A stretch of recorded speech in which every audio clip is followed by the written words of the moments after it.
ఈరోజు ఖగోళ విజ్ఞానంలో మనం భూమి మీద ఉంటున్నాం. భూమి ఒక లివింగ్ ప్లానెట్. కారణం ఏంటంటే సూర్యుని నుంచి 9,30,00,000 మైళ్ళు. ఇక్కడ భూమి మీద ప్రాణులు బతకడానికి కావలసిన వేడి వెలుతురు వస్తుంది. అంతేకాకుండా గాలి, నీరు, నేల ఉన్నాయి. పారే నీరుంది మనకి. ఇక్కడ ఆక్సిజన్తో కూడిన వాతావరణం, గాలి ఉంది. అందుకని ఏమైంది, ప్రాణులు మనుగడ సాగించగలుగు. దాంతో ఉష్ణోగ్రత, భూమి యొక్క సరాసరి ఉష్ణోగ్రత 14 డిగ్రీల సెంటీగ్రేడ్. ఇప్పుడు మనం మానవ ప్రమేయం వలన 15 డిగ్రీల సెంటీగ్రేడ్కి వెళ్ళింది.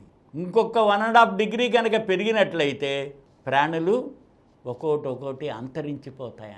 అందుకని జాగ్రత్త పడవలసిన అవసరం. ప్రజలందరూ కూడా పల్లెటూరులోనూ, నగరాల్లోనూ, పట్టణాల్లోనూ, మహాపట్టణాల్లో ఉంటే దాని ప్రభావం మన ఆరోగ్యం మీద కూడా ఉంది. అందుకని నగరాలు, పట్టణాలు, మనం నివసించే పరిసరాలు పరిశుభ్రంగా ఉంచుకోవలసిన అవసరం.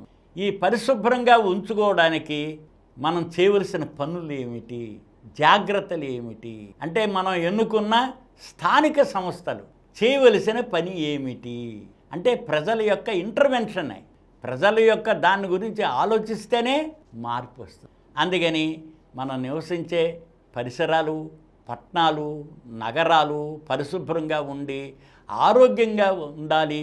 ఆరోగ్యవంతంగా అంటే దీనిలో మనం తీసుకోవాల్సిన కొన్ని జాగ్రత్తలు అంటే, ముందు ముఖ్యంగా వ్యర్థాల నిర్వహణ. మనం పారేసేవి మన విజయవాడ, విశాఖపట్నం లాంటి పట్టణాల్లో చూసినట్లయితే సుమారుగా ప్రతి వ్యక్తి ఒక 1/2 కేజీ వ్యర్థాలని మనం విడుదల చేస్తాం. అదే మహానగరాలు అయితే 1 కేజీ దాకా ఉండదు. పల్లెటూరులో అయితే 1/2 కిలో వరకు రకరకాల వ్యర్థాలు. ఈ వ్యర్థాలు ఎక్కడి నుంచి వస్తాయి? ముఖ్యంగా మనం నివసించేది గృహాలే. ఇవి కాక ఇండస్ట్రీస్ ఉంటాయి కాబట్టి పారిశ్రామిక, దాంతో వ్యాపార సంస్థలు అంటే హోటల్స్, ఇలాంటివన్నీ, మార్కెట్లు, ఇవన్నీ వీటి నుంచి వస్తుంది, పరిశ్రమల నుంచి వస్తుంది. అయితే ముఖ్యంగా మనం పట్టణాల్లో ఉండేది ప్రజలే కాబట్టి ప్రజల యొక్క ఈ వ్యర్థాల నిర్వహణ గురించి ఆలోచించవలసిన అవసరం చాలా ఉంది. ఇందులో వీటి నిర్వహణలో ప్రజలు యాక్టివ్ పార్టిసిపేషన్ తీసుకోవాలి.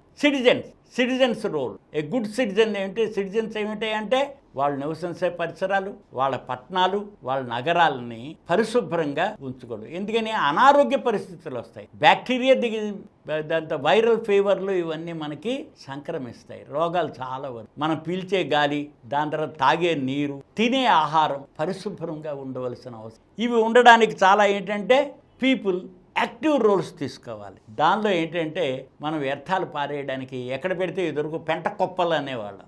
ఇల్లంతా ఊడ్చి ఇంటి గుమ్మ ముందు పోసేసుకునేవాళ్ళు. అందుకని డస్ట్బిన్స్ యొక్క ఆవశ్యకత చాలా. ఈ డస్ట్బిన్ కూడా ఏంటి అంటే వేస్ట్ని సెగ్రిగేట్ చేయాలి. అంటే పేపర్ ఒక దగ్గర, కిచెన్ వేస్ట్ ఒక రకంగా, అంటే ఫ్రూట్స్ ఇవి అవితే ఏవైతే ఉంటాయో అలాగా. ప్లాస్టిక్ సెపరేట్గా. ఇప్పుడు ప్లాస్టిక్ కూడా అనర్థాలు కలగజేస్తుంది కదా. అదే క్యారీ బ్యాగ్స్ వల్లనే ప్రాబ్లం. నగరాలు ఏం చేస్తే తీసుకెళ్ళి ఒక చోట కుప్పేస్తాయి. ఆ కుప్ప నుంచి తీసుకెళ్ళి మళ్ళీ ఒక చోట ల్యాండ్ ఫిల్స్ అని పెడుతున్నాయి. దాని ప్రాబ్లమ్స్ దానికి ఉన్నాయి చాలా వరకు. అందుకని ఈ నగరాలు మేనేజ్ చేసేవాళ్ళు, కమిషనర్స్ కానీ వీళ్ళు కానీ అందరూ దీనిలో ఆ నిర్వహణ అన్నది చాలా ముఖ్యం అన్నమాట. అందుకని సెగ్రిగేట్ చేయడం ఇంటి దగ్గర నుంచే ముందు మొదలు పెట్టాలి. దాంతో ఇవి కలెక్షన్, వేస్ట్ కలెక్షన్ అన్నది కూడా చాలా ఇంపార్టెంట్. ఎక్కడైతే డస్ట్బిన్లు పెడతారో దాంతో మెకనైజేషన్ ఇప్పుడు చాలా వచ్చింది. మెకానికల్గా కూడా సెపరేట్ చేయాలి. ఇందులో ఈ రీయూజ్ చేసేవాళ్ళు, రీసైకిల్ చేసే పార్ట్స్ని కూడా విడగొట్టవచ్చు. ముందు అసలు వ్యర్థాలని ఎంతవరకు రిడ్యూస్ చేయగలమో అని చూడాలి. దాంతో రీసైకిల్ చేయగలిగేట్టు. ఇప్పుడు మనం పట్టణాల్లో వాటర్లో చూస్తే ది వేస్ట్ రీసైక్లింగ్ కోసం ఇప్పుడు విద్యుత్ ప్లాంట్లు పెడుతున్నారు. వేస్ట్ జనరేషన్ పెల్లెట్స్ కింద తయారు చేస్తుంది. అలాగే కాస్త మీకు తడి చెత్త ఉందనుకోండి, వెర్మీ కంపోస్ట్ లాగా లేకపోతే ఎరువులాగా తయారు చేసేస్తుంది. ప్రాసెస్లు ఉన్నాయి. అందుకని మోడర్న్ టెక్నాలజీని కనుక ఉపయోగించుకున్నట్లయితే ఈ వేస్ట్ మేనేజ్మెంట్లో దానిలోనూ హాస్పిటల్ వ్యర్థాలు సెపరేట్గానే ఉంటాయి. అలాగే కెమికల్స్ నుంచి వచ్చేవి సెపరేట్గానే ఉంటాయి. అంటే టాక్సిక్ సబ్స్టెన్సెస్ వీటిని దాని తర్వాత మనకి మురికి నీరు వస్తూ ఉంటుంది. మురికి నీరు ట్రీట్మెంట్ చేయాలి. అలాగే ఇండస్ట్రీస్ నుంచి వచ్చేది ట్రీట్మెంట్ చేయాలి. హోటల్స్ నుంచి వచ్చేది ట్రీట్మెంట్ చేయాలి. అన్ని ట్రీట్మెంట్ ప్లాంట్లు పెట్టుకోవాలి. మురికి నీరు పారేట్టుగా చూసుకోవాలి. అలాగే వర్షం పడుతుంది. వర్షం పడినప్పుడు రెయినీ వాటర్ స్టామ్ కింద వస్తుంది అన్నమాట. స్టామ్ వాటర్ అని రెయినీ వాటర్ అవి ఫ్రీగా ఫ్లో అవ్వడానికి ఒక చోట ఎక్కడైనా ఉండడానికి. ఇదివరకు వెట్లాండ్స్ అని నేచర్లోనే ఫామ్ అయి ఉన్నాయి. ఆ వెట్లాండ్స్ అన్ని వేస్ట్ ల్యాండ్ అనుకుని మనం పూడ్చేసి ఇళ్ళు ఇండస్ట్రీస్ ఇవన్నీ కట్టేసుకుంటున్నాం. కానీ 10 సంవత్సరాల్లో పడే వర్షం ఒక రకమైన కాన్స్టెంట్. ఒక రోజులో చెడకూడదు. 10 ఏళ్ళు 100 సంవత్సరాలు ఎంత వాటర్ వస్తుంది ఎక్కడ. రెండోది మనం ఈ సరస్సులు ఇలాంటివి కనుక డెవలప్ చేసుకున్నట్టయితే నీరు భూమిలో ఇంకుతుంది. అలాగే ఇంకుడు గుంటలు పెట్టుకోవాలి. రెయినీ వాటర్ ఎక్కడైనా భూమిలోకి ఇంకించేసినట్లయితే రోడ్డు మీదకి పారించేట్టు కాకుండా మనం రెయినీ వాటర్ హార్వెస్ట్ చేసినట్లయితే చాలా వరకు శుభ్రంగా ఉంటాయి. ఎందుకంటే అపార్ట్మెంట్స్ దాంతో ఎన్నో ఉన్నాయి. వీటిలన్నిటికీ అక్కడే ట్రీట్మెంట్ ప్లాంట్లు వాటర్లో రీయూజ్ చేసేట్టుగా రెయినీ వాటర్ని, అలాగే ఈ వేస్ట్ కలెక్షన్లో పాయింట్లు కూడా పెట్టుకుని ఏదైనా రీయూజ్ రీసైకిల్లోను, దాని తర్వాత వెర్మీ కంపోస్ట్ తయారు చేయడానికిను, అలాగే వేస్ట్ నుంచి ఇంకేదైనా మనం ఎలా అయినా చేయడానికి, లేకపోతే దాన్ని ఎక్కడికైనా మనం పంపించడానికి వీలుగా ఉండే ఇప్పుడు గేటెడ్ కమ్యూనిటీస్ వస్తున్నాయి. కాబట్టి అక్కడ మేనేజ్ చేయవలసిన అవసరం చాలా ఉంది. అంతేకాకుండా ఫ్రీ ఫ్రమ్ ఓపెన్ డెఫకేషన్ అంటే మనం చూడండి, బహిర్భూమి చాలా చోట్ల ఫ్రీగా ఇప్పుడు పల్లెటూరుకి వాటిల్లోకి వెళితే మనం బహిర్భూమికి వెళ్ళి మల విసర్జన చేస్తాం. అందుకని టాయిలెట్స్ కట్టవలసిన అవసరం చాలా.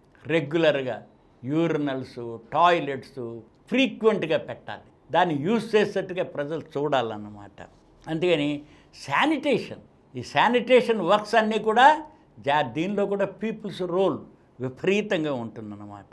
ఇదైన తర్వాత మనకి శానిటేషన్తో పాటు ఇవన్నీ వ్యర్థాలు, దాని తర్వాత రెయినీ వాటరు కలిసిపోయి దాని తర్వాత అనర్థాలు జరగకుండా, అనారోగ్య పరిస్థితులు తీసుకురాకుండా, కలరా డెంగ్యూ లాంటివి రాకుండా, దోమల నివారణకి వీటికి చాలా మనం ఆలోచించాలి. దీంతో పాటు ఏమిటి అంటే పట్టణ బ్యూటిఫికేషన్, సుందరీకరణ, ట్రీస్ పాతాలు, చెరువులు, సరస్సులు పెంచుకోవాలి. వాటర్ ఫ్లోయింగ్, దాని తర్వాత స్టాగ్నేటెడ్ వాటర్ లేకుండా అవి ఎలా ఉంటాయి, రిక్రియేషన్స్ ఇవన్నీ కూడా కలగజేయడం చాలా అవసరం.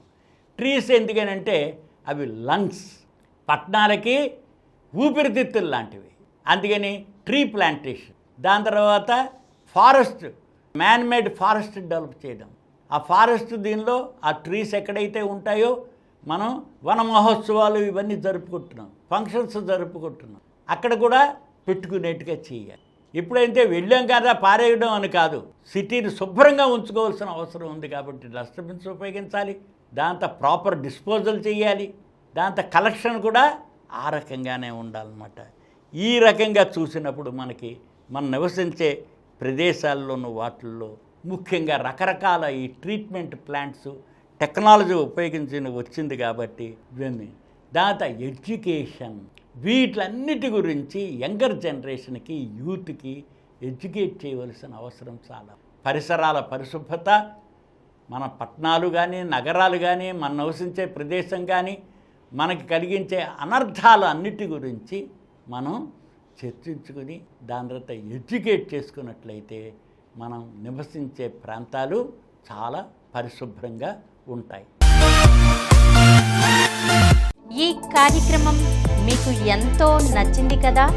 ఇటువంటి మరిన్ని వీడియోల కోసం అనతి కాలంలోనే 20 కోట్లకు పైగా వ్యూస్ సాధించిన సమరం ఛానల్ సమర్పించు సమరం సైన్స్ వరల్డ్ ఛానల్కు సబ్స్క్రైబ్ చేయండి, లైక్ చేయండి, మీ ఫ్రెండ్స్కి షేర్ చేయండి. అలాగే ప్రక్కనున్న గంట సింబల్ని ప్రెస్ చేయడం మర్చిపోకండి.